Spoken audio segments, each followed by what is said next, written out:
Hey friends, welcome to Goldmine in clips. आज हम देखने वाले हैं एक मलयालम ऑस्कर लेवल मूवी को जिसका नाम है द गॉड लाइफ। तो चलिए बिना देरी किए शुरू करते हैं आज की ये शानदार एक्सप्लेनेशन। तो मूवी की शुरुआत होती है सऊदी अरेबिया के एयरपोर्ट से, जहां अभी अभी दो लोग इंडिया के केरला से सऊदी आए हुए हैं। वो दोनों असल में भाई भाई होते हैं। बड़े भाई का नाम नजीब और छोटे भाई का नाम हकीम है। दरअसल वो दोनों एक एजेंट के जरिए जॉब लेने के लिए सऊदी आए होते हैं और एयरपोर्ट पहुंचते ही वो अपने एजेंट को ढूंढने लगते हैं। वो देखते हैं कि बाकी लोगों के एजेंट आकर उनको वहां से ले भी गए हैं, लेकिन उनका एजेंट अभी तक नहीं आया। अब काफी देर इंतजार करने के बाद वो एयरपोर्ट स्टाफ से मदद लेते हैं। वो उनको अपने एजेंट का नंबर देते हुए उससे बात करने को कहते हैं, लेकिन सामने से कोई फोन पिक नहीं करता। इसीलिए वो कहता है कि आज फ्राइडे है, आज के दिन यहाँ हॉलीडे होता है, हो सकता है कि ऑफिस का नंबर हो और इसीलिए पिक ना हो रहा हो। तुम थोड़ी देर यहाँ वेट करो, तुम्हारा एजेंट शायद ट्रैफिक में होगा और कुछ देर में आ ही जाएगा। अब ये दोनों काफी इंतजार करते हैं, लेकिन वहाँ कोई भी नहीं आता इन दोनों को लेने के लिए। इसके बाद ये फिर से स्टाफ के पास मदद लेने के लिए जाने लगते हैं, लेकिन तभी उनकी नज़र एक शेख पर पड़ती है जो किसी की तलाश कर रहा होता है। इन्हें लगता है कि कहीं यही तो उनका एजेंट नहीं है। वो दोनों उसकी तरफ बढ़ते हैं और शेख भी उनकी तरफ बढ़ता है। वो अरबी भाषा में कुछ बात करता है, लेकिन इन दोनों को अरबी नहीं आती, इसीलिए अब ये कुछ समझ नहीं पाते और वह शेख वहाँ से चला जाता है। पर थोड़ी देर के बाद वह शेख फिर से वापस आता है और उन दोनों के पासपोर्ट और बाकी डॉक्यूमेंट चेक करने लगता है। इसके बाद वो दोनों को साथ चलने का इशारा करता है। वो दोनों उसके इशारे पर उसके ट्रक में पीछे जाकर बैठ जाते हैं। दोनों को ये ख्याल आता है कि दूसरे एजेंट तो अपने लोगों को एसी बस में लेकर गए थे, जबकि ये आदमी हमें इस खटारा ट्रक में ले जा रहा है। पर फिर भी वो दोनों चुपचाप बैठे रहते हैं, ये सोचकर कि काम पर ही तो जाना है। और इसी बीच रास्ते में नजीब कहता है कि हकीम, हमने माँ को फोन करना तो भूल ही गए हैं, हमें आए हुए भी काफी टाइम हो गया है, वो परेशान हो रही होंगी। इसीलिए हकीम अब शीशे में से झांक कर उस शेख से कहता है कि हमें घर पर कॉल करना है, इसीलिए जब भी कोई टेलीफोन बूथ आए तो वहाँ पर गाड़ी रोक लेना। लेकिन उस शेख को उनकी बात समझ में नहीं आती और वो उल्टा कहता है कि इस तरह मत झांको, पीछे जाकर बैठ जाओ वरना गिर जाओगी। अब रास्ते में उस शेख को एक और गाड़ी वाला मिलता है जो उससे पूछता है कि इन दोनों को मार्केट ले जा रहे हो क्या। तो शेख कहता है कि नहीं भाई, इन दोनों की तबीयत खराब है, इसीलिए इन्हें हॉस्पिटल ले जा रहा हूँ। मतलब वो सामने वाले से झूठ बोलता है। अब काफी लंबा सफर तय करने के बाद आखिरकार वो शेख अपने ट्रक को एक रेगिस्तान के बीचों बीच रोकता है। उस सुनसान जगह को देखकर दोनों भाई डर जाते हैं और अपने कागज उसको दिखाते हुए कहते हैं कि हम यहाँ पर काम करने के लिए शहर आए थे, आप गलती से हमें इस रेगिस्तान में ले आए हो, आपको कोई गलतफहमी हुई है। पर वो शेख उनकी बातें लगातार इग्नोर करता रहता है और तभी सामने से एक और शेख वहाँ आता है। अब ट्रक वाला शेख उससे कहता है कि तुम इस छोटे लड़के को रख लो, मैं कल सुबह आऊंगा। इसके बाद वो नजीब से वापस ट्रक में बैठने को कहता है और उधर दूसरा शेख जबरदस्ती हकीम को अपने साथ अंदर ले जाने लगता है। दोनों भाई चिल्ला चिल्लाकर कहते रहते हैं कि हमें अलग मत करो, आप लोग हमें गलत समझ रहे हो, लेकिन कोई भी उनकी बात नहीं सुनता। उल्टा वो पहले वाला शेख नजीब को मारते पीटते हुए फिर से ट्रक में बैठा देता है। दोनों भाइयों को कुछ भी समझ में नहीं आ रहा होता कि उनके साथ आखिर हो क्या रहा है। अब वो शेख और लंबा रास्ता तय करके फिर से अपने ट्रक को रेगिस्तान में एक जगह पर रोक लेता है। यहाँ भी एक नया शेख उसके पास आता है। वो ट्रक वाला शेख उससे कहता है कि देखो, मैं तुम्हारे लिए एक बंदे को लेकर आया हूँ, तुम अब इसको अपने पास रख लो। अब नजीब अपनी लैंग्वेज में इस नए शेख को सारी बातें समझाने की कोशिश करता है, लेकिन आखिर उसे उसकी भाषा समझ में नहीं आती और वो ट्रक वाला शेख नजीब को वहाँ छोड़कर चला जाता है। इस बीच नजीब को वहाँ एक हिंदी बोलने वाला बूढ़ा आदमी मिलता है जो उससे पूछता है कि कौन हो तुम, यहाँ पर क्यों आए हो, क्या तुम्हें अपना काम पता है। नजीब बेचारा बहुत देर से प्यासा होता है, इसीलिए वो पहले इशारे से पानी के बारे में पूछता है। वो बूढ़ा आदमी उसे ट्रक की तरफ इशारा करता है तो नजीब फटाफट से वहाँ जाकर पानी पीने लगता है और पानी पीने के बाद वो लेटे लेटे हकीम के बारे में सोच रहा होता है कि आखिर वो वहाँ क्या कर रहा होगा। इतने में एक ऊंट आकर नजीब को उठा देता है, जिसे देखकर नजीब काफी डर जाता है। अब बाहर बहुत ठंड होने की वजह से नजीब उस शेख के कैंप में आकर लेट जाता है और लेटे लेटे अपने पास के बारे में सोचने लगता है, जहाँ से कहानी थोड़ा फ्लैशबैक में जाती है और हम देखते हैं कि नजीब असल में केरला के अंदर नदी से रेत निकालने का काम करता था। एक दिन उसने अपने एक दोस्त को गल्फ सिगरेट पीते हुए देखा तो उसने उससे पूछा कि तुम्हारे पास ये सिगरेट कहाँ से आई। उसका दोस्त उसको बताता है कि मेरे गांव में कई लोग गल्फ जाते हैं और वहां से सामान लाते रहते हैं। वहां बहुत पैसा है और बहुत सारा काम है। अभी भी कुछ लोग वहां गए हुए हैं।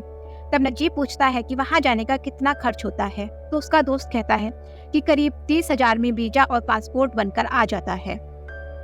इसमें नजीब कहता है कि यार मेरे पास इतने पैसे नहीं हैं, इसके लिए तो मुझे अपना घर बेचना पड़ जाएगा, इसीलिए तुम रहने दो। पर उसका दोस्त कहता है कि अरे इसमें घर बेचने की जरूरत नहीं है, तुम भी वही करो जो सब लोग करते हैं। तुम अपना घर गिरवी रखकर पैसे ले लो और गल्फ चले जाओ। वहां जाकर काम करोगे तो 3 महीने के अंदर ही अपना घर छुड़वा लोगे और फिर 2 से 3 साल काम करके खूब सारे पैसे कमाना और फिर वापस इंडिया आकर सेटल हो जाना। अपने दोस्त की बात उसको सही लगती है, इसीलिए वो कहता है कि आखिर मेरे कागज बनवाएगा कौन। तो उसका दोस्त कहता है कि उसकी फिक्र तुम मत करो, मेरे मामा का एक एजेंट है, वो वही काम करता रहता है। जब भी तुम पैसों का अरेंजमेंट कर लो तो तुम मुझे बता देना। इसके कुछ ही दिनों के अंदर नजीब अपना घर गिरवी रखकर पैसे ले लेता है और अपने दोस्त के मामा के पास जमा कर देता है। इसके बाद सीन शिफ्ट होता है नजीब की फैमिली पर, जिसमें उसकी माँ और बीबी भी होती है और उसकी बीबी का नाम होता है सैनू। सैनू के दोनों भाई भी गल्फ में काम करते हैं और अच्छा खासा पैसा कमाते हैं, इसीलिए वो भी अपने पति के गल्फ में जाकर काम करने से खुश होती है। नजीब की माँ और उसकी बीबी दोनों ही उसके लिए अच्छे अच्छे पकवान बनाती हैं जो वो रास्ते में खाए और वहाँ रहकर खा सके। सैनू और नजीब का सिर्फ एक ही सपना होता है कि वो अपने टूटे फूटे घर को ठीक करके एक अच्छा सा घर बनवाना चाहते हैं।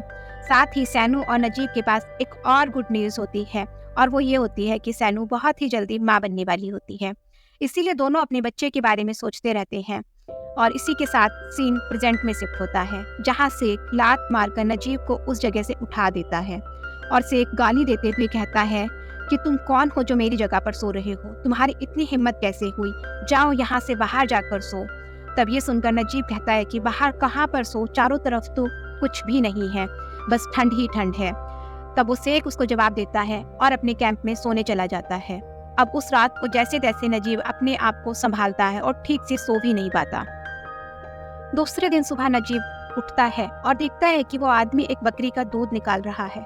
नजीब उससे जाकर पूछता है कि आपका नाम क्या है, जिस पर वो आदमी कहता है कि मुझे अपना नाम याद नहीं है, मुझे यहाँ आए काफी टाइम हो गया है।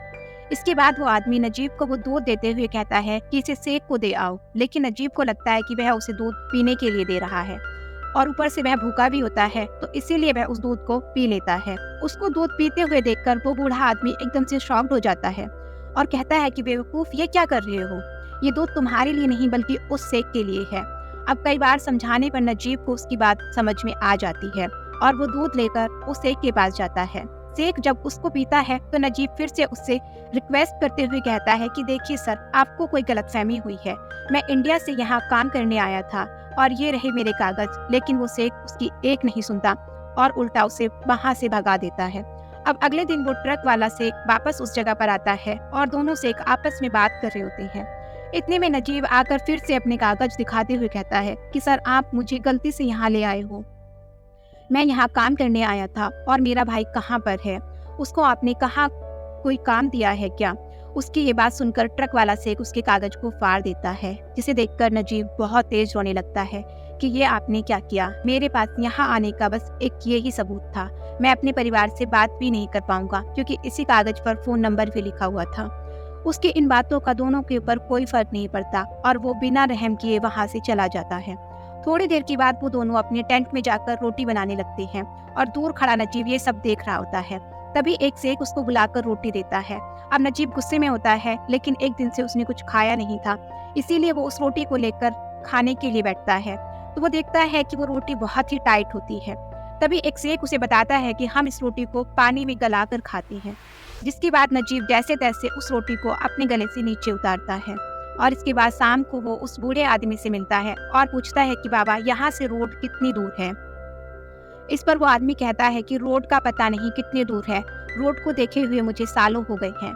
तब ये सब सुनकर नजीब समझ जाता है कि शायद जिस तरह से उसे यहाँ लाया गया है उसी तरह इस बूढ़े आदमी को भी यहाँ लाया गया होगा। अब रात को ठंड होने की वजह से नजीब उस शेख की टूटी फूटी गाड़ी में जाकर सोने की कोशिश करता है ताकि ठंड से बच सके। इसी बीच कहानी फिर से फ्लैशबैक में जाती है, जहाँ सैनू और नजीब अपने बच्चे का नाम सोच रहे होते हैं और देखते ही देखते वो दिन भी आ जाता है जब पूरी फैमिली नजीब को छोड़ने रेलवे स्टेशन पर आती है।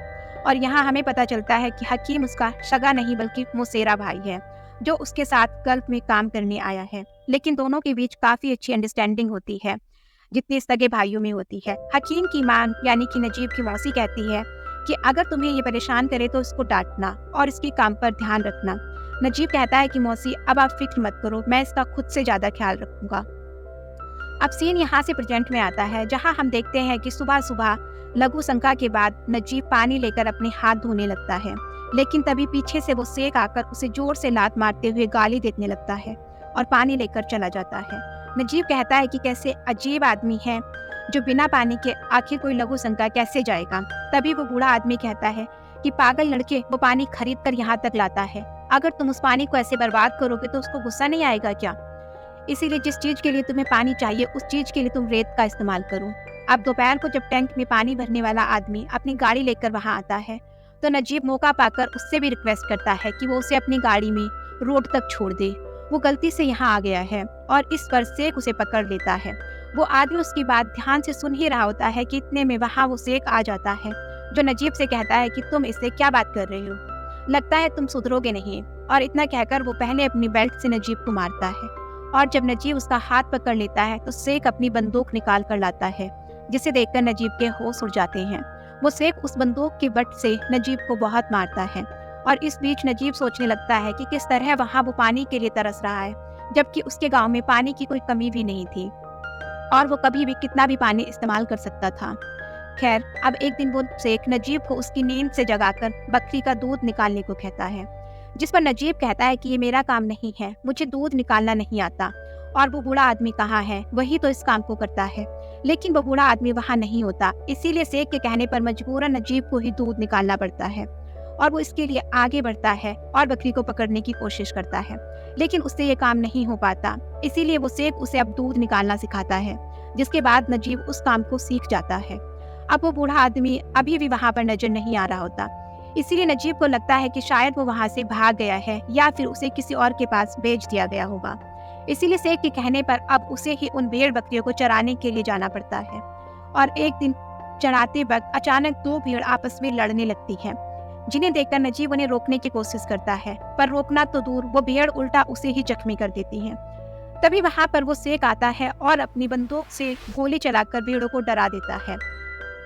नजीब उसे देखकर कहता है कि मुझसे ये सब कुछ नहीं होता, प्लीज मुझे यहाँ से भेज दो, कम से कम मुझे अस्पताल में तो दिखा दो, मुझे चोट लगी है। लेकिन वह शेख कहता है कि ये सब फालतू की बातें छोड़ो और चुपचाप काम पर लग जाओ। इसके बाद बेचारा नजीब वहीं बैठकर रोने लगता है, लेकिन तभी सारी भीड़ें एकदम से तेज तेज चिल्लाकर एक तरफ से मोटिवेट करने लगती हैं, जिसे देखकर नजीब अपना दुख थोड़ी देर के लिए भूल जाता है और एक मेमने को गले से लगा लेता है। धीरे धीरे वक्त गुजरता जाता है और अब काफी महीने बीत जाते हैं। पहले दिन से अब तक नजीब नहाया भी नहीं होता और ना ही उसने अपने आप को साफ किया होता है। एक दिन गाड़ी के शीशे में वो अपनी शकल को देखने लगता है। वो खुद को पहचान नहीं पाता। अपनी दाढ़ी के बालों को देखकर वो हैरान हो जाता है। ऊपर से वो काफी कमजोर होने के साथ साथ इस धूप में काला भी पड़ जाता है। तभी वो शेख आकर उसको डांटता है, यहाँ क्या कर रहे हो, अपने आप को निहार रहे हो क्या, चलो जाओ अपना काम करो। इसके बाद समय निकालकर बेचारा नजीब एक टूटे हुए शीशे के टुकड़े से अपनी दाढ़ी के बाल काटने लगता है, लेकिन उससे ये नहीं हो पाता और हार मानकर बेचारा अपनी पहली बार अपनी माँ को याद करने लगता है। माँ, मुझसे ये नहीं हो रहा है, मुझे यहाँ से आपके पास आना है, माँ मुझे कैसे भी यहाँ से निकाल लो। दुखी होकर वो एक पहाड़ी के ऊपर जाता है और वहाँ से खुद को खत्म करने के बारे में सोचता है, लेकिन तभी उसकी नजर नीचे किसी चीज को खा रहे गिद्धों पर पड़ती है। पास जाकर देखने पर उसे पता चलता है कि ये कोई और नहीं बल्कि उसी बूढ़े आदमी की लाश है जो इतने समय से उस जगह से गायब था। वो गिद्धों को वहां से भगाने लगता है, लेकिन वो गिद्ध उल्टा उसको ही नोचने लगते हैं, जिसके बाद वो वहां से रोते हुए भाग निकलता है। अब उसके मन में खुद को मारने का ख्याल नहीं आता, क्योंकि उसे बार बार उन गिद्धों की आवाज याद आ रही होती है। इसी बीच वो अपनी माँ के हाथ का बना अचार निकालकर उसे सूंघने लगता है, जिससे उसे अपने घर की याद आने लगती है। फिर एक दिन नजीब एक प्लान बनाता है और कुछ भेड़ बकरियों को लेकर वहां से चराने के लिए निकल जाता है। काफी दूर जाने के बाद वो वहां से भागना शुरू करता है ताकि उस शेख की पहुंच से दूर भाग सके, लेकिन वो शेख ऊंट पर चढ़कर बहुत ही जल्दी नजीब को ढूंढ लेता है और अब दोबारा वो कभी ऐसा ना करे, इसीलिए वो उसके पैर को बंदूक की बट से मार मार कर तोड़ देता है। ऐसा करने के बाद वो उसे वापस लाता है और बांध कर वहीं पटक देता है और पानी भी नहीं देता। रात होने के बाद जैसे तैसे नजीब भेड़ बकरियों के जूठे पानी को पीता है, जिससे उसे सुकून मिलता है। अब देखते ही देखते सालों गुजर जाते हैं और नजीब को धीरे धीरे उस काम की आदत भी पड़ जाती है। भागना तो दूर, वो अब अपने परिवार के बारे में मिलने की भी आस छोड़ चुका होता है। एक दिन जब वो भेड़ बकरियों को चरा रहा होता है, तभी आसमान में घने बादल छा जाते हैं और बहुत तेज बारिश होने लगती है। ये देखकर नजीब फौरन अपने जानवरों को लेकर एक पहाड़ी के नीचे चला जाता है और वहाँ अगर अपनी सूखी रोटी को बारिश में पानी में गला कर खाने लगता है। तभी अचानक नजीब को उस पहाड़ी के अंदर से छोटी सी गुफा से कुछ आवाजें आने लगती हैं। उसे लगता है कि शायद दूसरी तरफ कुछ आदमी आपस में बातें कर रहे हैं, इसलिए वो धीरे धीरे गुफा के अंदर बढ़ता जाता है और वहां जाकर वह देखता है कि ये पहाड़ी अंदर से खोखली है, जहां से दूसरी तरफ का रास्ता निकलता है। दूसरी तरफ जाते ही उसे सामने एक आदमी दिखता है। नजीब पूछता है कि भाई तुम कौन हो और इस रेगिस्तान में क्या कर रहे हो। तभी हम देखते हैं कि वो आदमी कोई और नहीं बल्कि नजीब का ही भाई हकीम है, जिसकी हालत नजीब से भी बुरी हो चुकी है। पता नहीं कितने महीनों या सालों बाद ये दोनों एक दूसरे को देखते हैं और फूट फूट कर रोने लगते हैं। हकीम कहता है कि भैया, इन लोगों ने मुझे काफ़ी जगह काम पर रखा और मुझे बहुत टॉर्चर करते हैं, चलिए हम दोनों यहाँ से भाग चलते हैं। इस पर नजीब कहता है कि पॉसिबल नहीं है हकीम, मेरे भाई, मैं पहले ही बहुत कोशिश कर चुका हूँ लेकिन हर बार फेल हो जाता हूँ। इसी वजह से मालिक ने मेरा पैर भी तोड़ दिया है। और ये सुनकर हकीम बहुत इमोशनल हो जाता है और कहता है कि भैया कोई बात नहीं, मैंने आपको देख लिया है, अब मैं मर भी जाऊंगा तो कोई दुख नहीं। इस तरह दोनों एक दूसरे की बातों से बहुत ज्यादा इमोशनल हो जाते हैं और थोड़ी देर बाद हकीम का मालिक वहां से गुजरने लगता है, जिसे देखकर हकीम कहता है कि मुझे जाना होगा भैया, हम फिर से मिलेंगे। अब कुछ दिनों के बाद जब नजीब ऊंट को चरा रहा होता है तो कुछ दूर पर नजीब को हकीम नजर आता है और हकीम नजीब के लिए किसी जगह पर एक पेपर को रखकर चला जाता है। नजीब बेचारा लंगड़ाते हुए उस पेपर के पास जाने लगता है, लेकिन पेपर तेज गर्म होने की वजह से उड़ने लगता है। पर नजीब बहुत ही मुश्किल से उस पेपर को हासिल कर ही लेता है। हकीम उसमें लिखता है कि भैया, मुझे यहाँ पर काम ज्वाइन किए हुए कुछ ही दिन हुए हैं और मेरे साथ इब्राहिम नाम का एक अफ्रीकन बंदा भी रहता है, जिसे यहाँ के सारे रास्ते पता है। मेरे इब्राहिम को यहाँ दोनों की प्रॉब्लम समझा दी है, वो हम दोनों को यहाँ से ले जाएगा भैया। इसीलिए दूसरे दिन मौका देखकर ये तीनों किसी जगह पर मुलाकात करते हैं।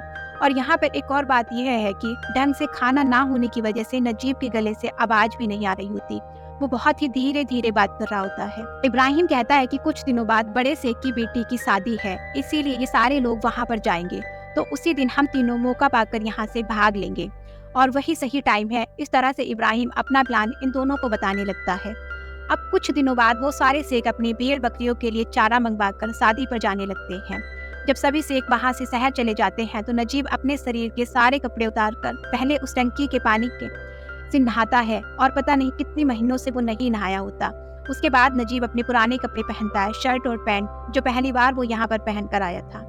बेचारे की पैंट बहुत ही लूज हो चुकी है, मतलब वो इतना ज्यादा कमजोर हो चुका है कि एक रस्सी लेकर अपनी पैंट को बांधने लगता है। उसके बाद नजीब यहाँ से भेड़ बकरी ऊँटों को चारा पानी डालकर बाय बाय बोलने लगता है और उन्हें देखकर इमोशनल होने लगता है। आखिर यही तो थे जो उसका एकमात्र सहारा थे, जिसकी वजह से वो अभी तक जिंदा रह पाया था। खैर, इस तरह से ये तीनों अब अपने काफिले से निकल जाते हैं और रात होने के बाद ये तीनों किसी काफिले के पास पहुंचते हैं। पानी की प्यास लगने पर इब्राहिम वहां पर जाकर पानी हासिल करने की कोशिश करता है, लेकिन तभी वहां का शेख इब्राहिम को देखकर इन तीनों पर गोलियां चलाने लगता है। अब ये तीनों अपनी जान बचाकर पूरी रात बस भागते ही रहते हैं। सुबह होने के बाद जब ये तीनों उठकर अपने आगे देखते हैं तो चारों तरफ रेत ही रेत होती है, यानी रात भर की भाग दौड़ी में इब्राहिम रास्ता भूल चुका था। इब्राहिम को ही पता नहीं होता है कि ये लोग फिलहाल कहाँ पर हैं, अब इन्हें किस दिशा में जाना है, लेकिन फिर भी ये तीनों अपनी जर्नी कंटिन्यू करने लगते हैं। और थोड़ी दूर जाने के बाद हकीम ये देखता है कि बहुत दूरी पर एक ऊंट पानी पी रहा है, इसलिए वो वहां पर भागने लगता है। लेकिन इब्राहिम हकीम को समझाने लगता है कि वहां पर कोई पानी नहीं है, ये बस तुम्हारी आंखों का धोखा है। लेकिन हकीम नहीं सुनता और भागता जाता है। और वहां जाने के बाद हकीम को पता चलता है कि वहां पर तो एक ऊंट मरा पड़ा है और सच में वहां पर पानी नहीं है। थोड़ी दूर आने पर ये तीनों किसी जगह पर नमाज पढ़ने लगते हैं। इसी बीच वहां के रेतीले जहरीले सांप निकलने लगते हैं और ये देखकर इब्राहिम उनको वहां से साइड में कर लेता है, लेकिन बेचारा नजीब उसी जगह पर फंस जाता है। अब इब्राहिम नजीब से कहने लगता है कि तुम हिलो मत, वहीं पर खड़े रहो। तो नजीब अपनी जान हथेली पर रखकर वहीं पर खड़ा रहता है। इसके बाद वो सारे सांप चले जाते हैं। तब जाकर नजीब को तसल्ली होती है, लेकिन उस भागा दौड़ी में रात को उसकी चप्पल कहीं गुम हो गई थी। इसीलिए उसका एक पैर गर्मी के छालों की वजह से बहुत ज्यादा जख्मी हो जाता है। ये देखकर इब्राहिम अपना कोट निकालकर नजीब के पंजों पर बांधने लगता है। अब काफी देर तक बेचारे ये तीनों चलते रहते हैं। पानी का एक कतरा भी मौजूद नहीं होता। इसी बीच हकीम की हालत बिगड़ने लगती है, जिसकी वजह से बेचारा इब्राहिम अपना पसीना हकीम को पिलाने लगता है। लेकिन इसी बीच हकीम का दिमाग फिर से उसके काबू से बाहर होता है और वो रेत को पानी समझकर खाने लगता है, जिससे उसकी मौत हो जाती है। बेचारा नजीब बहुत फूट फूट कर रोने लगता है। वो सोचने लगता है कि अपनी मौसी को अब मैं क्या जवाब दूंगा। और इसी बीच इब्राहिम देखता है कि कुछ ही दूरी पर रेत का एक तूफान शुरू हो रहा है, यानी अब वहाँ रेतीला तूफान आने वाला है। इब्राहिम नजीब को फटाफट वहाँ से निकलने के लिए कहता है। बहुत ही मुश्किल से ये दोनों उस तूफान से बाहर निकलते हैं।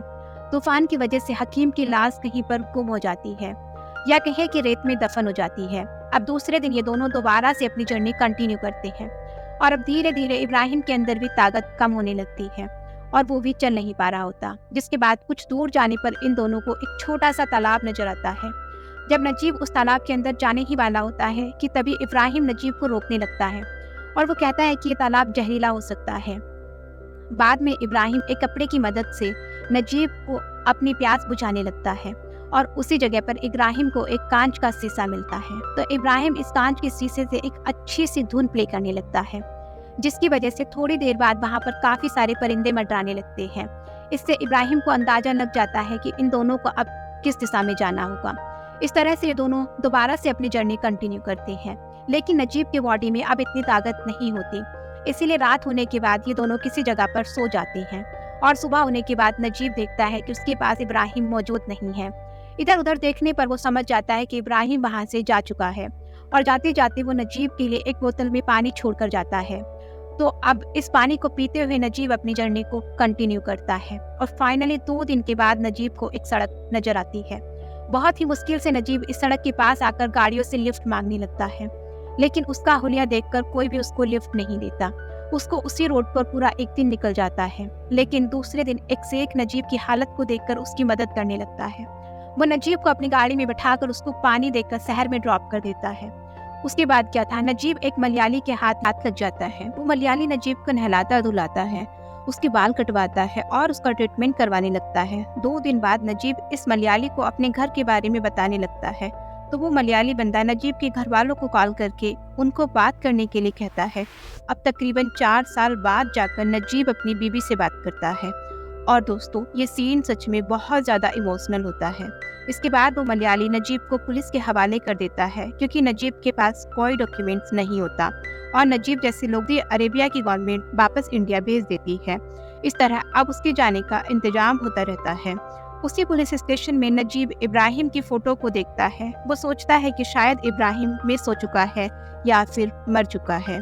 खैर, दूसरे दिन जेल में नजीब जैसे लोगों को लाइन में खड़ा करने लगते हैं और इन लोगों को देखने के लिए कुछ शेख वहाँ पर आने लगते हैं। यहाँ एक शेख अपने बंदे को बहुत मार पीट कर वापस ले जाने लगता है।